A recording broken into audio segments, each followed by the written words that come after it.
네, 오늘 보실 말씀은 레위기 23장 33절에서 44절까지의 말씀입니다. 네, 봉독은 33절부터 43절까지 하겠습니다. 레위기 23장 33절에서 43절까지 우리 함께 교독하시고 43절 한 목소리로 봉독하도록 하겠습니다. 여호와께서 모세에게 말씀하여 이르시되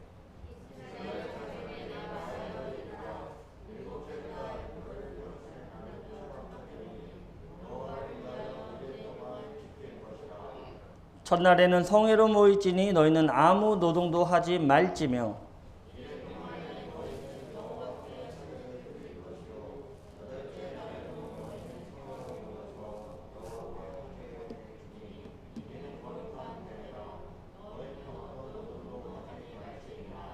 이것들은 여호와의 절기라. 너희는 공포하여 성회를 열고 여호와께 화제를 드릴지니 번제와 소제와 희생제물과 전제를 각각 그날에 드릴지니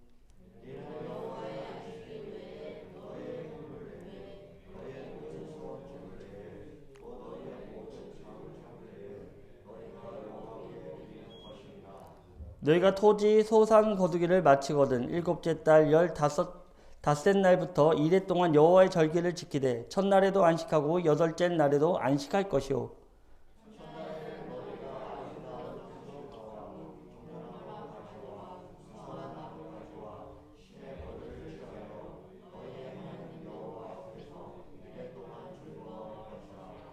너희는 매년 이래 동안 여호와께 이 절기를 지킬지니 너희 대대의 영원한 규례라. 너희는 일곱째 달에 이를 지킬지니라.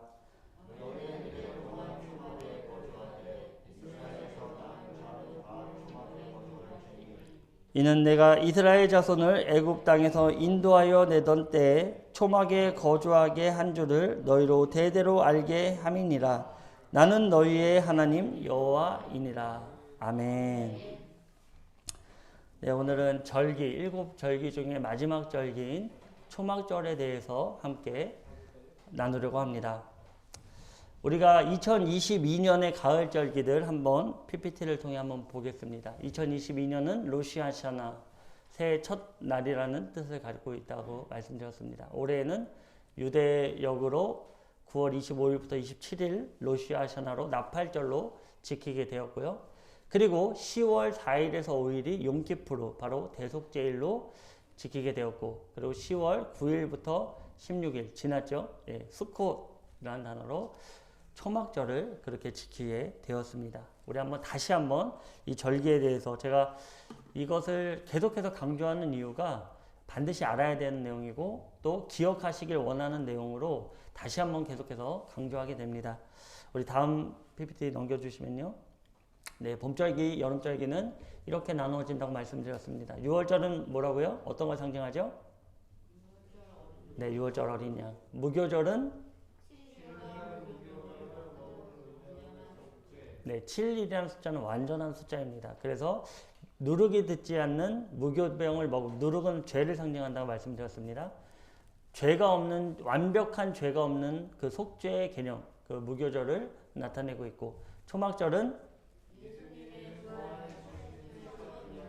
네, 그렇습니다. 예수님의 첫 부활이 당시에 이제 보리추수를 해서 첫 수확 한 이삭단을 하나님께 드리는 부활의 첫 열매로 예수님께서 초막절에 부활하셨다라는 내용으로 그래서 우리가 초막절을 기준으로 주일날 모여서 부활절을 중심으로 주일날 모여서 예배를 드리고 있다라고 나누었습니다. 또 다음 페이지입니다. 자, 여름절기인데요. 초여름절기인데요. 오순절입니다.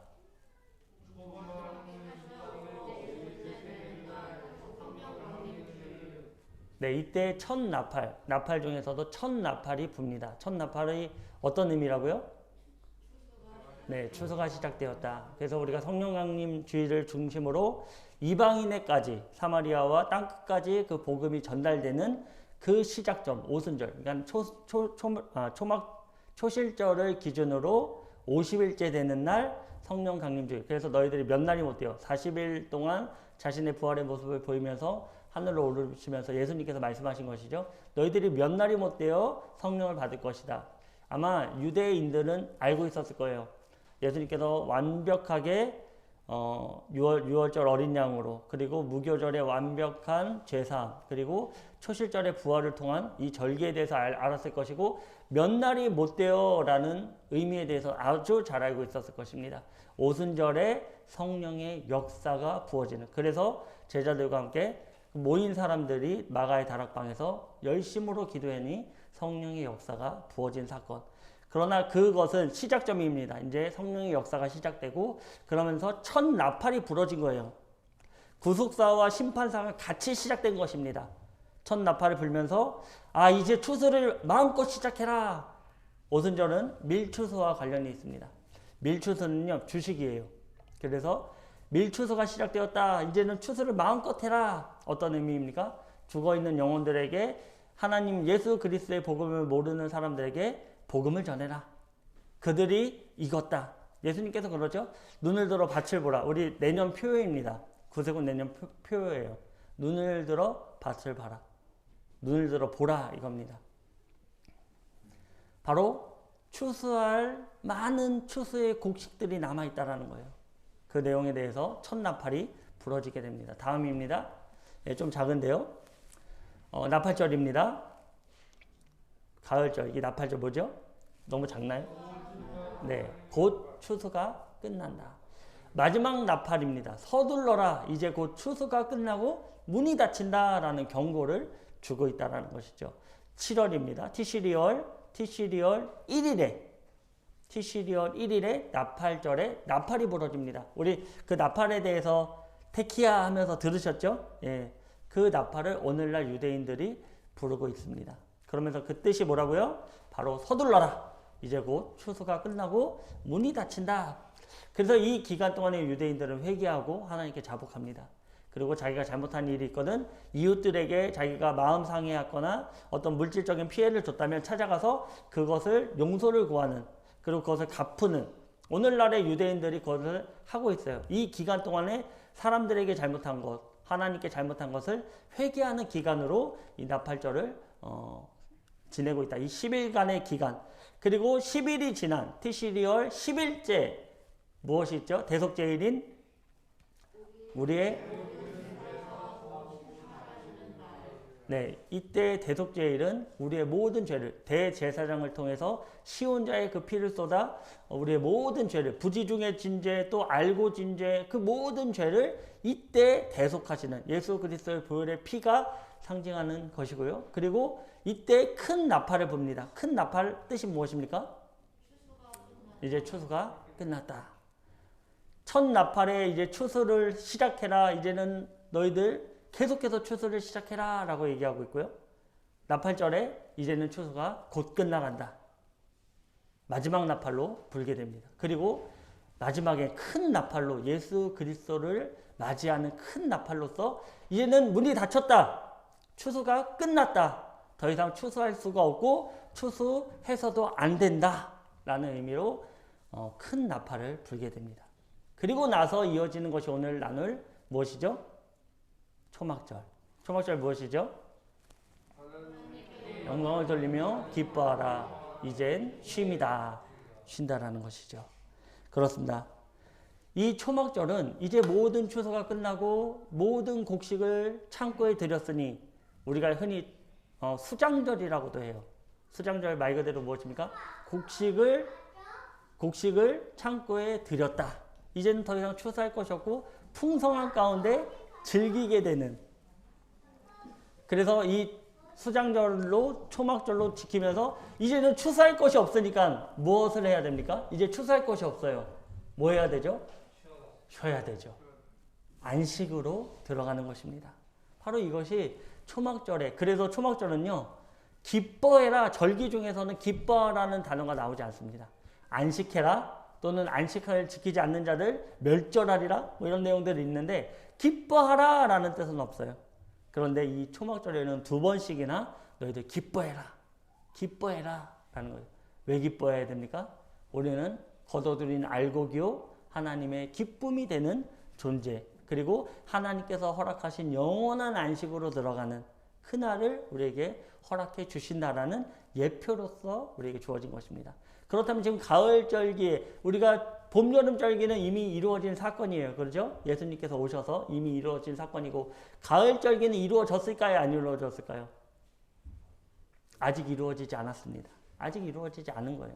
남아있다라는 것이죠. 나팔절에 의미하는 바가 남아있고 대속제일에 의미하는 바가 남아있고 초막절에 의미하는 바가 남아있다라는 거예요. 그래서 예수님께서는요. 너희들이 날씨를 분별할 줄 알면 계절을 분별할 줄 알고 날씨를 분별할 줄 알면 시대가 어떤 시대에 왔다라는 것을 분별할 수 있다라는 거예요. 왜냐? 너희들 절기를 통해 알 수 있다라는 거예요. 아, 이 시대, 이 악한 세대가 됐더니 이제 곧 나팔이 부러지겠구나. 이제 곧 예수님께서 이 땅에 오시겠구나. 대속제일에 그 모든 죄를 사하시고 모든 추수가 끝나는 시점이 우리에게 오겠구나. 그리고 예수님께서 이 땅에 오셔서 우리를 1000년 동안 정의와 공의로서 우리를 다스리는 그 때가 오겠구나 라는 것을 우리가 알 수 있다라는 것입니다. 그래서 성경이 말하는 초막절은 도대체 어느 날인가에 대해서 우리가 한번 살펴볼 필요가 있습니다. 히브리어로 초막절은요, 숫꽃이라고 합니다. 이것은 장막, 텐트, 즉 임시적인 처소를 나타내는 수카라는 단어에서 파생된 이름입니다. 그래서 번역을 초막이라고 우리가 하였습니다. 또한 초막절은 제가 방금 말씀드렸듯이 수장절이라고도 합니다. 이것이 한 해에 수확한 모든 농작물을 창고에 저장해 놓기 때문입니다. 출애굽기 23장 16절 그리고 34장 22절이 이것을 기록하고 있습니다. 나중에 표기하셔서 보시면 좋을 것 같습니다. 그렇다면 이 초막절의 유래는 어떻게 될까요? 초막절의 유래. 그것은 출애굽 당시에 이스라엘 백성들이 어디에 살았죠? 어디에 살았죠? 광야에서 살았습니다. 광야에서는 벽돌 집으로 멋있게 집을 짓고 살 수 있었을까요? 갈 때마다 이동이 잦은데 집을 멋있게 짓고 살 수 있었을까요? 아니요. 못 졌죠. 그래서 무엇을 졌습니까? 장막을 졌다는, 텐트를 치고 생활했다라는 거예요. 나그네와 같은 삶. 이제 가라 그러면 텐트 걷어서 가고, 이제 여기에 좀 머물러라 그러면 다시 텐트 치고 거기에 자고. 성막을 중심으로 이것이 성막 역시도 텐트의 개념이었죠. 왔다 갔다 하는. 그래서 우리의 삶이 이 광야의 삶이다라는 거예요. 예수 그리스도를 의지한 자들은 우리가 잘 먹고 잘 사는 삶으로 들어가는 바벨론이나 애굽에서의 삶이 아니라 우리의 삶은 이제 광야의 삶이라는 거예요.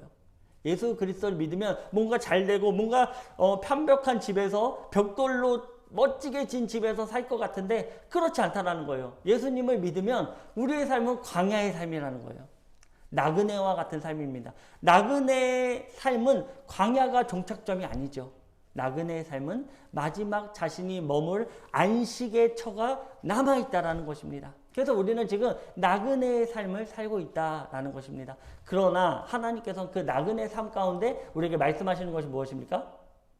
우리에게 말씀하시는 건 무엇이죠? 내가 너희들을 보호하겠다. 내가 너희들을 인도하겠다. 내가 너희들의 영원한 안식으로 이끌 테니 지금 나의 말을 들어라. 나의 불기둥과 구름기둥으로 너희들 보호하고 인도해 줄 것이다. 이것이 바로 하나님이 우리에게 허락해 주신 은혜입니다. 그래서 우리에게 주어지는 것이, 광야에서 주어지는 것이 무엇이죠? 만나와 메추라기. 우리가 삶에 있어서 필요한 것을 아신다라는 거예요. 의식주를 아시고 뭐가 필요하고 나의 기쁨이 무엇이며 나의 앞에 산적해 있는 문제가 무엇인지를 하나님께서는 아시고 그것을 반드시 이루어 주시고 이끌어 주시고 우리가 삶에 있어서 살아갈 수 있게끔, 그 광야에서 살아갈 수 있게끔 하늘로서 내려주는 복을 허락해 주신다라는 그런 의미를 가지고 있다라는 것입니다. 그래서 너희들이 초막절에 너희들의 광야의 삶을 기억해라 이거예요. 너희들이 교만하지 말아라 라는 뜻이에요. 내가 너희들을 이끌어준 것이다. 오늘 이 시간까지 너희들을 이끌어주고 너희들과 함께 해주었다. 이것을 너희들 기억해라 라는 것으로 하나님께서 이 초막절을 지켜라 라고 말씀해 주신 것입니다. 바로 초막절의 핵심적인 의미는 첫 번째, 바로 출애굽 이후 약속의 땅까지 나아가는 광야 가운데서 하나님의 함께 하신다는 것을 기념하는 것입니다. 그리고 두 번째는 미래에도 앞으로도 하나님께서 자기 백성들과 함께 하실 날이 올 것을 예언적으로 또한 기념하는 날입니다. 그렇다면 예수님의 초림은 초막절과 어떤 관계가 있을까요? 예수님의 초림. 사도 요한은 예수님의 이 땅에 오심을 한마디로 표현하셨습니다. 뭐라고 하셨습니까? 요한복음 1장 14절입니다. 함께 한 목소리로 봉독해 보겠습니다. 시작. 말씀이 육신이 되어 우리 가운데 거하심에 우리가 그의 영광을 보니 아버지의 독생자의 영광이요 은혜와 진리가 충만하더라. 아멘. 여기서 말씀이 육신이 되어 우리 가운데 거하심의 직역은요 이렇습니다. 말씀이 우리 가운데 장막을 치셨다. 직역하면 그래요. 거함에 라는 뜻이 우리 안에 하나님께서 장막을 치셨다라는 의미를 가지고 있는 것입니다. 그래서 유대인들은 이 말씀을 들으면 바로 초막을 생각하게 돼 있어요. 하나님께서 초라한 장막에서 우리와 함께 하신 것처럼 하나님이 육신이 되어 이 땅 가운데 오신 것을 나타내고 있는 것입니다. 바로 초림 예수를 상징하는 그것이 이 초막절과 연관이 있다라는 것이죠. 그렇다면 예수님의 다시 오심은 초막절과 어떤 관계가 있을까요? 초막절은 예수님이 다시 오시면 우리를 위해 영원한 예비된 처소가 있음을 또한 기념하는 날입니다. 이 땅에 너희들이 거할 곳이 아니라 너희들은 영원한 거할 처소가 예비되어 있다는 거예요. 우리 예전에 영화 한번 다큐멘터리 본 적 있죠? 그 결혼 날짜가 정해지면 아버지가 이제 그 처소가 예비되면 아버지가 정하는 거예요. 아들아 이제 가서 아내를 데리고 와라. 아버지가 정하는 것입니다. 왜? 준비가 됐는가 안 됐는가. 아버지만 알고 있는 거예요. 그래서 예수님은 그날과 시는 아버지만 아신다. 그러니까 오늘날 우리가 뭐 시와 때 이런 거 얘기하면 문제가 있는 것입니다. 그날은 오직 하나님만 알고 있는 것입니다. 그래서 그 영원한 처소, 하나님께서 준비하시는 영원한 처소, 예수님 그러잖아요. 내가 너희들을 위하여 거처를 예비하러 가노니. 예수님께서 그 우리의 신랑 되신 예수님께서 그것을 예비하러 가신다. 너희들이 영원히 너희들이 지금 나그네 삶이기 때문에 영원히 거할 그 삶의 장소로 내가 예비하러 가노나 라고 말씀하시죠. 고린도후서 5장 1절에서 2절입니다. 네, 같이 보겠습니다. 만일 땅에 있는 우리의 장막집이 무너지면 하나님께서 지으신 집, 곧 손으로 지은 것이 아니요 하늘에 있는 영원한 집이 우리에게 있는 줄 아느니라. 참으로 우리가 여기 있어 탄식하며 하늘로부터 오는 우리 처소로 덧립기를 간절히 사모하노라. 아멘. 우리를 위해 하나님께서 영원한 처소를 예비하신 것입니다. 우리에게 영원한 안식 거처를 마련하는 것을 나타내고 있다는 것이죠. 너희들 걱정하지 말아라. 너희들을 위한 거처가 예비되어 있다. 이것을 미래적인 예언의 말씀으로 우리에게 이 절기를 허락해 주신 것입니다. 그래서 이 땅에서의 힘들고 고난과 슬픔의 날 그 가운데 너무 머물지 말라 이거예요. 그런 날이 있지만 너희들이 희망을 가지고 너희들이 영원한 그 나라를 바라보면서 인내하며 하나님을 의지하는 삶, 나그네의 삶, 광야의 삶은 하나님께서 무엇을 내려주신다 그랬죠?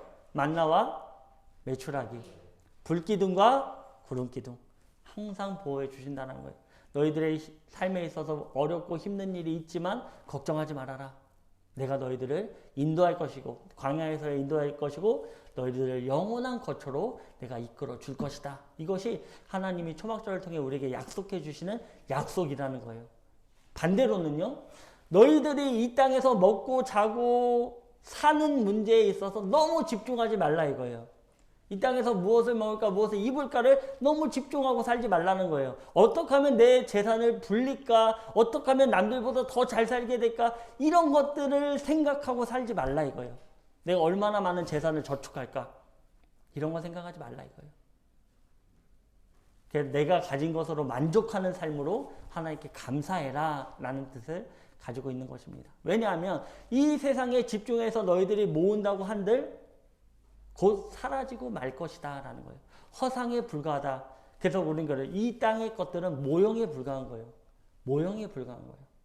그래서 뭐 천국 가면은 지루하지 않겠습니까? 맨날 똑같은 삶인데 절대 그렇지 않습니다. 분명히 우리가 상상할 수도 없는 그 안식, 그 평화가 우리한테 반드시 있을 것입니다.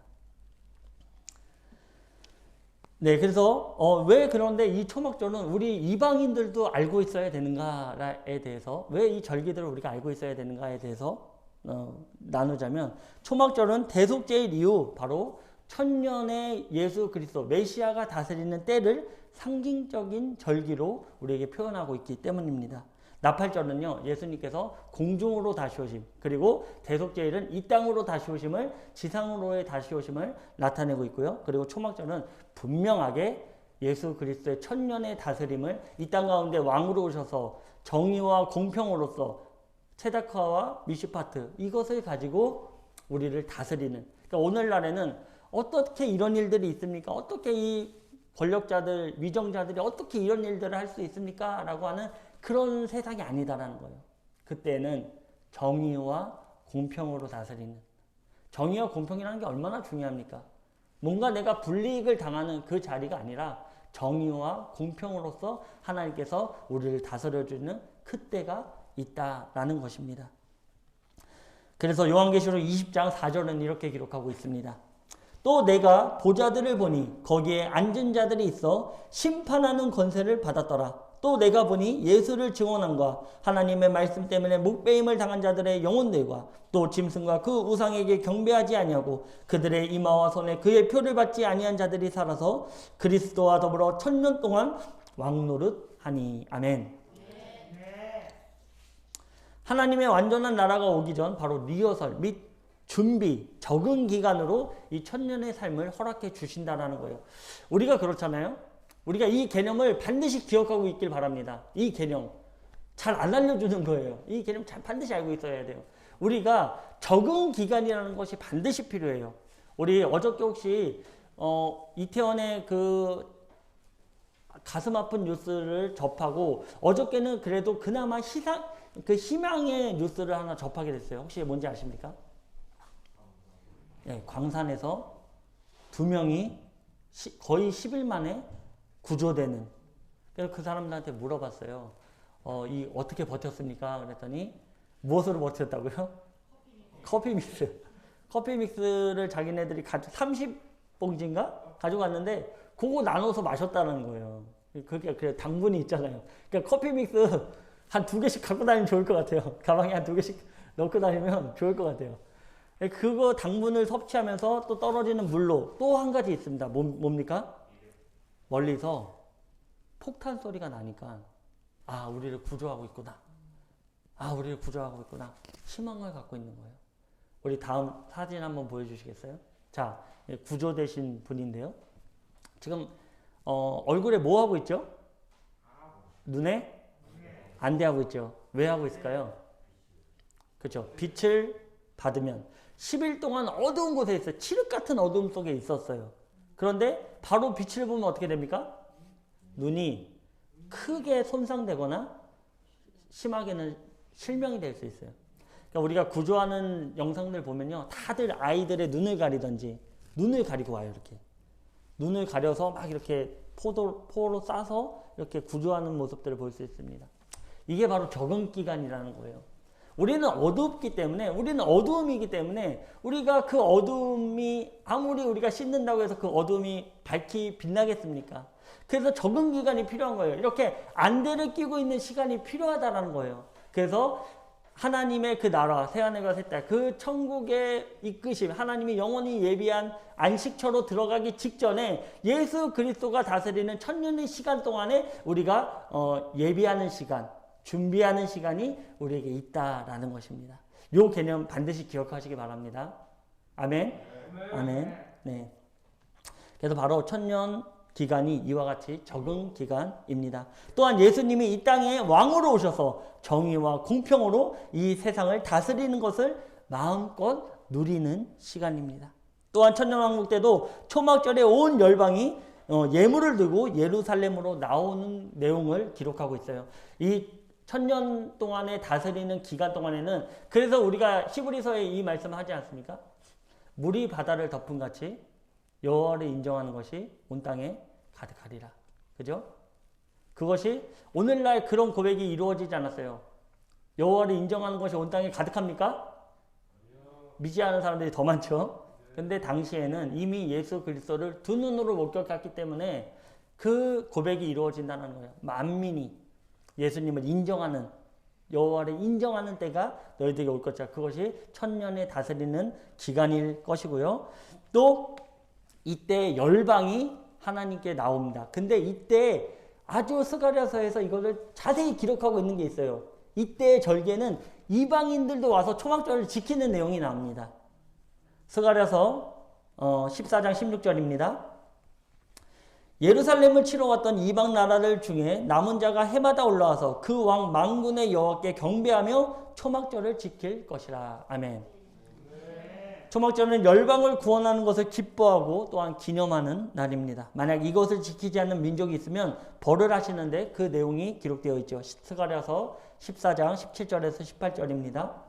땅에 있는 족속들 중에 그 왕 만군의 여호와께 경배하러 예루살렘에 올라오지 아니하는 자들에게는 비를 내리지 아니할 것인즉 만일 애굽 족속이 올라오지 아니할 때에는 비 내림이 있지 아니하리니 여호와께서 초막절을 지키러 올라오지 아니하는 이방 나라들의 사람을 치시는 재앙을 그들에게 내리실 것이라. 아멘. 당시에는요 이제 열방으로 이루어진 열방의 대표가 예루살렘에 나가서 바로 이 초막절을 지키게 되어 있습니다. 초막절은요 15일부터 시작돼서 18일까지, 왜냐하면 그 다음 날에도 너희가 안식일로 지키라, 성회로 지켜라 라고 말씀하시거든요. 일주일의 기간에 초막절을 지키고 그 다음 날 안식일로 성회로 모이는 그 날이 이들에게 주어지는 것입니다.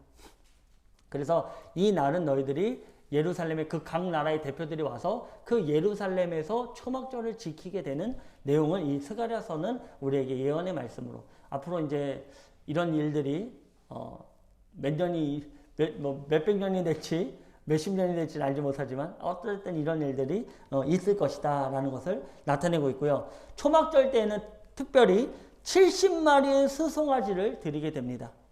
민수기 29장 13절에서 32절 긴 내용이라 제가 적지 않았는데요. 바로 70이라는 숫자는 무엇을 나타낼까요? 오늘날 유대인들에게 너희들에게 70이 상징하는 의미가 뭐냐라고 물어보면 단번에 유대인들이 이렇게 얘기합니다. 정통 유대인들은 열방을 뜻합니다 라고 얘기합니다. 열방. 그러니까 유대인들이 이때 초막절 때 열방을 위하여 제사를 드린 거예요. 수송아지 70마리로 각 한 마리당 각 한 민족, 각 열방을 나타내면서 70마리의 수송아지를 이들은 이 초막절 때 제사로 드리게 되죠. 이것은 바로 열방의 구원을 상징하는 것입니다. 그렇기 때문에 이 초막절이 우리 이방인들에게도 굉장히 중요한 절기로서 반드시 알고 있어야 되는 절기다라는 의미를 우리에게 주고 있다라는 것입니다. 바로 유대인들이 제사장으로서, 제사장 국가로서 지금 그런 일들을 감당하고 있다는 것. 우리를, 지금 유대인들은 아직도 이 초막절 지키고 있죠. 제가 사실 영상을 준비했는데 그 영상을 보고 나면 너무나 긴 시간이 될 것 같아서 다음 주에 이 초막절 영상 함께 보도록 하고요. 네, 그래서 유대인들은요, 이 초막절에 읽는 성경이 있습니다. 무엇을 읽을까요? 무엇을 읽을 것 같아요? 이들은 꼭 그 절기일 때마다 읽는 성경이 있어요. 무엇을 읽을까요? 오순절에는 룻기 있고요. 그죠? 이 초막절에는 뭐 읽을 것 같아요? 유대인들이? 전도서를 읽습니다. 전도서. 전도서는 어떤 내용이죠? 이 세상은 헛되니 모든 것이 헛되다. 이 세상은 예비일 뿐이고 너희들이 이 세상에 너무나 집중하지 않았으면 좋겠다. 이 내용을 담고 있는 유대인들이 오늘날 이 전도서를 읽으면서 이 초막절을 지키고 있습니다. 오늘날 유대인들 아주 철저하게 초막절을 지키고, 제가 그런 사진 많이 보여드렸죠. 다음 주에 그 영상 보여드리면서 얼마나 이들이 기뻐하는지, 초막절에 얼마나 기뻐하는지, 막 어른 아이들 할 것 없이 막 도로에 나와서 춤추고 뛰고 굴르고 막 난리가 납니다. 예, 그리고 이제 초막을 짓고 거기에서 이 초막절을 지키는 그런 모습들, 오늘날 유대인들이 그것을 지키고 있다는 것을 알고 나눴으면 좋겠고요. 마지막으로 우리가 오늘 읽은 본문 39절에서 43절 잠깐 같이 보도록 하겠습니다. 너희가 토지 소산 거두기를 마치거든 일곱째 달 15째 날부터 이래 동안 여호와의 절기를 지키되 첫날에도 안식하고 여덟째 날에도 안식할 것이요. 지금 39절에 토지 소산을 어떻게 하기까지? 거둬들이기를 마치거든 이라고 얘기하고 있습니다. 추수에 관련된 내용이에요. 너희들이 이제는 추수를 마쳤다. 다 거둬들였다. 이 내용을 지금 얘기하고 있고, 일곱째 달이 어떤 달이라고요? 티시리월 15일째부터 15째 날부터 시작돼서 18째 날에도 안식해라. 일주일간 지키고 그 다음 날이 18째 날에도 안식해라 라고, 8째 날에도 안식해라 라고 얘기하고 있습니다. 40절입니다. 첫날에는 너희가 아름다운 나무 실과와 종려나무 가지와 무성한 나무 가지와 신의 버들들을 취하여 너희의 하나님 여호와 앞에서 이래 동안 즐거워할 것이요. 4가지의 나뭇가지가 나오죠. 그리고 너희는 매년 이래 동안 여호와께 이 절기를 지킬지니 너희 대대의 영원한 규례라. 너희는 7째 달에 이를 지킬지니라. 이것은 그때만 너희들이 출애굽해서 가나안 땅에서만 지킬 것이 아니요 언제까지? 영원히 대대로 지킬 하나님의 규례다라는 것입니다. 42절입니다. 너희는 일 동안 초막에 거주하되 이스라엘에서 난 자는 다 초막에 거주할지니라. 이 초막절에 초막에 거주하는 내용들 우리 다음 주에 영상을 통해 보도록 하겠습니다. 43절입니다. 이는 내가 이스라엘 자손을 애굽 땅에서 인도하여 내던 때에 초막에 거주하게 한 줄을 너희 대대로 알게 함이니라. 나는 너희의 하나님 여호와이니라. 아멘. 그렇습니다. 초막절은 영원한 안식, 모든 추수가 끝나고 영원한 안식으로 들어가는 그때를 나타내는 거예요. 그때에는 이미 변개할 수 없습니다. 이미 거둬들인 곡식은 창고 밖으로 나갈 수 없고요. 거둬들이지 못한 곡식들은 창고에 들어올 수 없는 것입니다. 초막절을 상징하는 영원한 안식, 하나님이 우리를 안위하여 주시고 상상할 수도 없는 그 평안함과 인도하심으로 우리를 동행해 주신다라는 내용을 우리가 반드시 깨닫고, 이 내용, 이 절기에 대해서는 우리가 분명히 명심해서 알고 계시고 또 이것에 대하여 상징하는 바들이 이렇구나라는 것을 반드시 기억하셔서 나중에 이런 나눔이 있고 또 그 가운데 우리 교제가 있기를 주님의 이름으로 축원드립니다. 네.